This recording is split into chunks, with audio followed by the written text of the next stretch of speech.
માતા પિતાએ માની લીધું કે કદાચ દીકરો ખોટું બોલતો હોય તો બહુ તો પ્રેમમાં હશે. દીકરાની પ્રેમ કરવાની ઉંમર હતી, પણ માતા પિતાને એ ખબર નહોતી કે આ દીકરો પાકિસ્તાનમાં કોઈને પ્રેમ કરી રહ્યો છે અને પ્રેમ એટલો ભારે પડવાનો છે કે આને જાસૂસ બનાવી દેવાનો છે.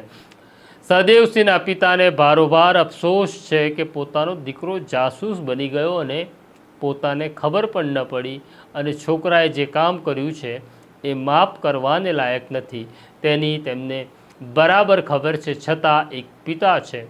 માતા દુઃખી છે, માતા ગૃહિણી છે, માતાએ જગતને જોયું નથી, પણ હવે પુત્રનું નામ અખબારમાં આવે છે, ટેલિવિઝનમાં ચાલે છે અને દીકરો જાસૂસ છે, એ કોઈ પણ મા માટે આઘાતજનક છે. તો આ છે સ્થિતિ આપણા યુવાનોની, આ છે સ્થિતિ પુરુષોની કે પુરુષ હની ટ્રેપમાં કેવી રીતના ફસાય છે. એટલે તમને કોઈ અજાણ્યા નંબર ઉપરથી કોઈ અજાણી મહિલા ફ્રેન્ડ રિક્વેસ્ટ મોકલે, હાય હેલોના મેસેજ મોકલે તો તેને જવાબ નહીં આપતા અને તેને તાત્કાલિક બ્લોક કરજો, નહીંતર તમે પણ આ હની ટ્રેપનો શિકાર બની શકો છો.